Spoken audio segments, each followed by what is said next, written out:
Welcome back to the Fantasy Football Chronicles channel for the Game Week 3 team selection video.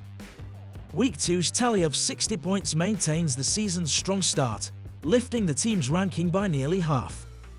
Let's go over the most important things we learned during the second game week. Even though Sheffield United only had 3 shots on goal, Matt Turner let one in against them on Friday. Only Fulham and Newcastle had a lower expected goal figure when compared to Nottingham Forest's opponent, Sheffield.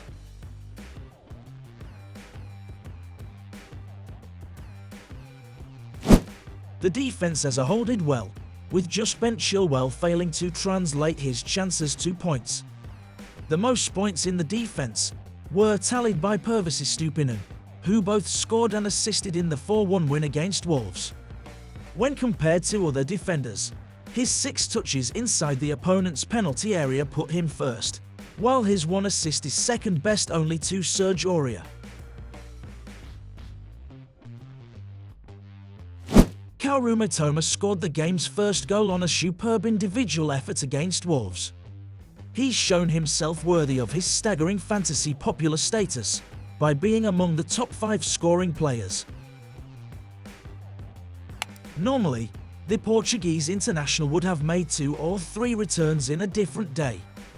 In the first 2 games, he had 7 shots on goal and attempted assists. Frustratingly, he failed to return any points. The Cameroonian has kept up his scoring pace into Game Week 2, scoring in 2 occasions against Tottenham and Fulham from the penalty spot, thanks to Tony's absence. No other player in the league has had more than his 4 big chances and 2.78 expected goals.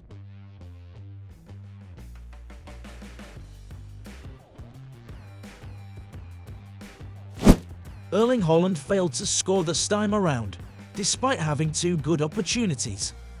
Despite that, his team cruised to a 1-0 victory over Newcastle, conceding only 4 shots on goal. Now let's take a look at the transfer plans for Game Week 3.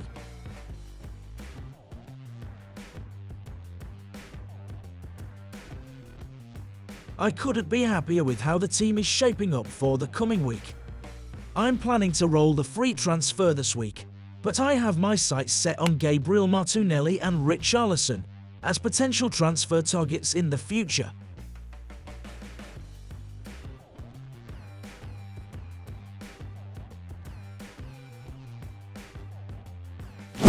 And this is how we'll be lining up. Jordan Pickford find his way back to my starting 11, ahead of a visit from Wolves. Wolves is tied in 19th for goals scored in the first 2 weeks of the season, after only scoring 1 goal.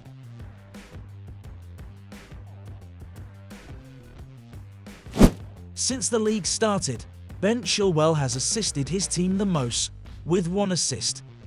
Only Prizepool Stupinen surpassed his expected 0.84 expected assists figure among defenders.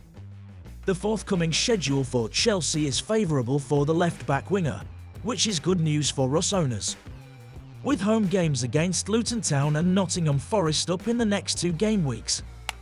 Arsenal host Fulham, who've managed only 1 goal in their previous 2 matches, and are second worst ahead only Burnley and Everton. In that span, Arsenal has only let up 1 goal, second only to Manchester City. There's a benching headache in defence, with this Stupinen likely to be the unfortunate man to miss out.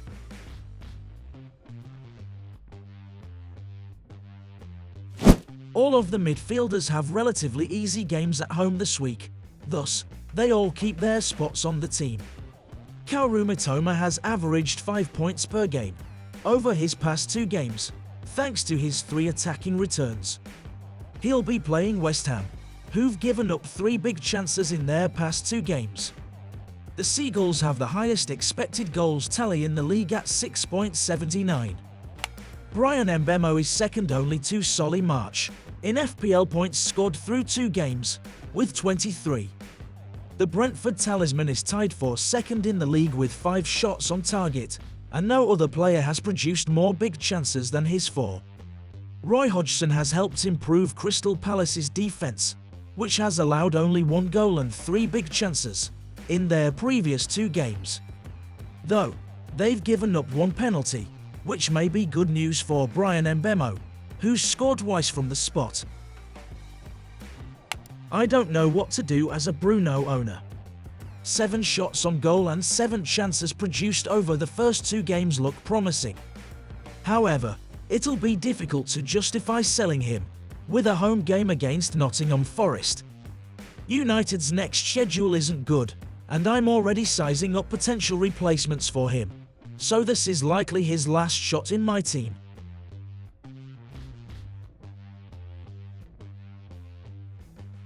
Nicholas Jackson has twice as many shots inside the opponent's box as any other teammate with 6.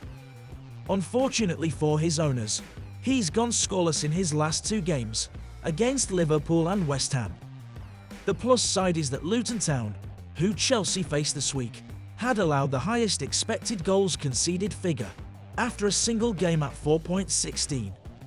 The forthcoming schedule for Chelsea is highly favourable, which is good news for his owners.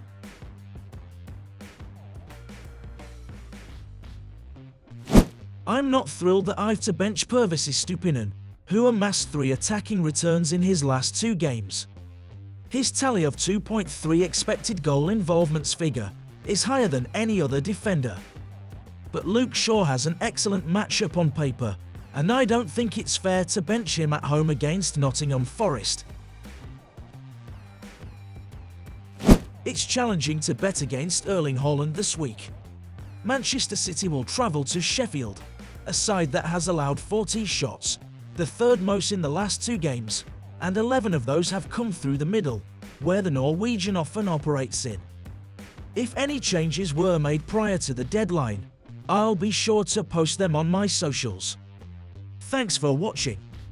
Please do subscribe to our channel, as it helps the channel grow. We've also updated the prizes on our mini league, so be sure to join. See you in the next video.